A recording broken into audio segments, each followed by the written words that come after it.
Oi, pessoal, tudo bem? Vamos agora falar mais detalhadamente sobre a amostragem aleatória. No vídeo anterior, nós vimos que existem duas grandes vertentes da amostragem. Uma que é a aleatória, que envolve probabilidade de seleção, e uma outra que é a amostragem não aleatória ou não probabilística, consequentemente, que não existe nada atrelado à probabilidade de seleção do indivíduo e o pesquisador acaba não tendo controle sobre a sua amostra. Vamos detalhar agora um pouco sobre a amostragem aleatória. Então, a amostragem aleatória ela pode se dividir nesses 4 grandes grupos: a amostragem aleatória simples, a sistemática, a estratificada e, por fim, a amostragem por conglomerados. Vamos detalhar agora cada um desses 4 tipos de amostragem. Vamos começar falando sobre a amostra aleatória simples. Esse tipo de técnica de amostragem, ele é como o nome já sugere, a amostragem mais simples e também a mais conhecida. Isso porque tenho certeza que todos vocês já realizaram alguma amostra aleatória simples, só que não sabia que ela tinha esse nome.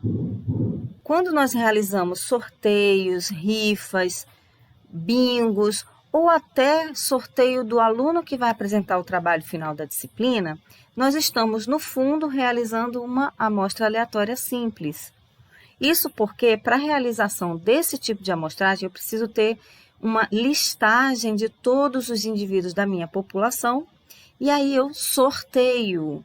É daí que vem a aleatoriedade. Eu sorteio os indivíduos que vão compor a minha amostra. Esse tipo de amostragem ele só tem 2 desvantagens. É exatamente atrelado à dificuldade de realização desta listagem dos indivíduos da população e o custo associado à implementação da seleção, das entrevistas e das coletas de dados. Por exemplo, aqui, nesse slide, nós podemos ver que tem um grupo de gatinhos, previamente listados todos os gatos que eu tenho na minha população, e eu faço um sorteio aleatório de 5 gatinhos, dentre esses que estão aqui no meu conjunto, que é a minha população.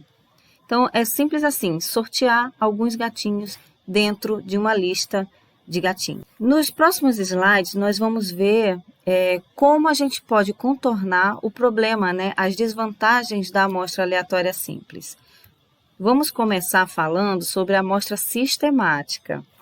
A amostragem sistemática, ela é muito similar com a amostragem aleatória simples, ou seja, eu preciso ter uma lista, de indivíduos da população, só que essa lista ela precisa estar ordenada, ela tem que formar uma fila. E aí a amostragem sistemática funciona da seguinte forma: vamos supor que eu tenho aqui 9 gatinhos e eu quero selecionar 3 gatinhos. Então eu penso num processo de seleção que seria a quantidade de gatinhos no total da minha população dividido pelo número de gatinhos que eu quero selecionar para a minha amostra. E aí, nesse caso, 9 dividido por 3, porque são 9 gatinhos no total e 3 gatinhos que eu quero selecionar, 9 dividido por 3, eu tenho um K, que é igual a 3. Então, isso significa que no meu processo de amostra sistemática, o primeiro gatinho que eu seleciono, entre esses 3 primeiros aqui, eu seleciono um deles, faço um sorteio aleatório, igual a amostra aleatória simples, entre esses 3 primeiros. E aí vamos supor que eu selecione esse segundo gatinho aqui. E aí, para selecionar o próximo gatinho, qual o gatinho que eu vou selecionar? Eu vou pular de 3 em 3 gatinhos. Então, eu seleciono o segundo, pulo 1, pulo 2, o terceiro eu seleciono para a minha amostra. Aí, esse quinto gatinho vai participar da minha amostra. Mesma coisa de novo, até encerrar a minha população. Pulo 1 gatinho, pulo 2 gatinhos, o terceiro eu seleciono para a amostra. Então, a minha amostra fica composta pelos gatinhos 2, 5 e 8. E é assim que eu faço a minha amostra sistemática. A vantagem desse tipo de amostragem é que ela tem uma representatividade similar à representatividade que eu tinha na amostra aleatória simples. Além disso, ela é mais dinâmica, ela é mais rápida de ser selecionada. E como desvantagem, eu tenho exatamente nessa questão da ordenação. Pode acontecer de eu encontrar alguma periodicidade oculta que coincida com o intervalo escolhido para gerar a amostra sistemática. E aí, nesse caso, eu posso acabar com uma amostra duvidosa. O próximo tipo de amostragem é a amostra estratificada.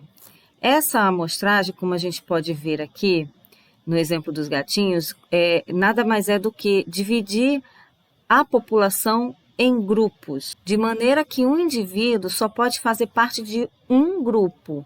Então, esse gatinho aqui, ele só pode fazer parte deste grupo aqui, jamais desse outro.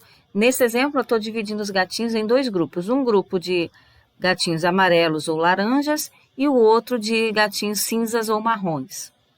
Então, se ele é amarelo ou laranja, ele jamais vai pertencer a esse primeiro grupo. E em cada grupo eu realizo uma seleção de elementos para compor a minha amostra. Então, nesse caso aqui, eu faço uma amostra para o primeiro grupo de gatinhos, para o grupo dos gatinhos cinzas e marrons, seleciono 2 gatinhos, e no segundo grupo eu também seleciono 2 gatinhos. Eu posso fazer essa seleção uniforme do jeito que eu fiz aqui, 2 gatinhos para cada grupo, mesmo número de gatinhos em cada grupo.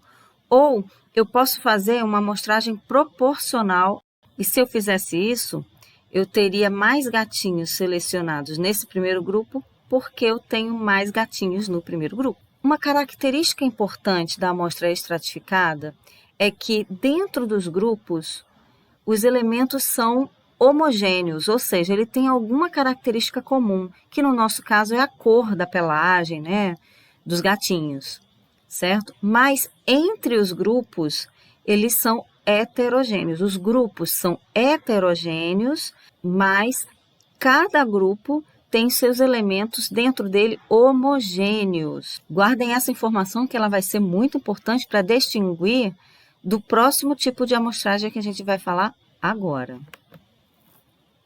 Então, agora vamos introduzir o conceito de amostragem por conglomerados. Essa técnica de amostragem, ela aproveita já a existência de grupos previamente formados. É diferente da amostragem estratificada, já você vai entender essa diferença. E o conjunto desses grupos representam adequadamente a minha população total. E se isso acontecer, você pode selecionar apenas alguns grupos. Tá vendo? Aqui eu selecionei, eu estou representando casinhas, né? E cada casinha tem um número específico de gatinhos.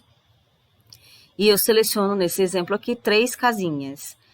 Na primeira casinha, eu entrevisto, né? Eu coleto informações desses 2 gatinhos aqui.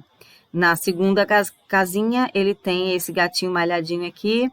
E na última casinha eu tenho 3 gatinhos, então os 3 gatinhos vão compor a minha amostra. E fazendo esse tipo de seleção, eu vou dar conta de representar toda a população. Ao contrário das outras técnicas que a gente já estudou, a amostragem por conglomerado, ela consiste em selecionar o conglomerado, não o elemento da amostra, o que pode ser uma grande vantagem no custo de operacionalização da pesquisa. Em contrapartida, você pode acabar perdendo precisão nessa amostra pela falta de heterogeneidade dentro dos conglomerados. Isso porque dentro de cada conglomerado tem indivíduos homogêneos, mas se eu for comparar vários conglomerados, aí eu tenho grupos heterogêneos entre si. Nós estamos aqui falando de domicílios, gatinhos, mas a gente pode tentar extrapolar essa ideia. Por exemplo, se eu quiser comparar cidades, Brasil, né?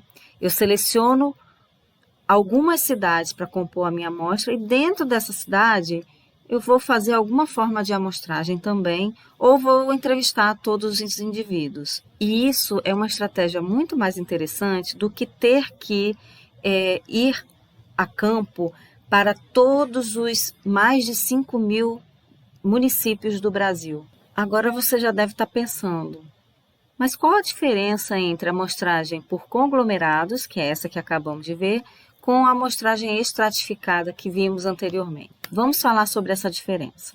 A amostragem estratificada, ela é particularmente adequada quando os grupos ou camadas são internamente homogêneos, como no exemplo dos gatinhos, você tinha dois grupos. Qual era a situação? Num dos grupos eu tinha gatinhos de uma determinada cor e no outro eu tinha gatinhos de outra determinada cor. Então, esses grupos são homogêneos, eles são internamente homogêneos. E aí eu faço uma amostragem estratificada. E nesse caso, eu consigo garantir que eu tenho representatividade na minha amostra tanto de gatinhos cinzas como de gatinhos alaranjados. Por outro lado, quando eu tenho uma situação em que os grupos são parecidos entre si, são homogêneos entre os grupos, quando existe similaridade entre os grupos, eu consigo fazer uma amostragem por conglomerados, porque eu seleciono só alguns grupos para compor a minha amostra e mesmo assim, selecionando só parte dos grupos, eu consigo dar conta de representar a população inteira. Será que eu fui clara? Bom, por hoje nós ficamos por aqui. No próximo vídeo vamos falar sobre as amostras não probabilísticas. Assista o vídeo, tá bom? Até lá!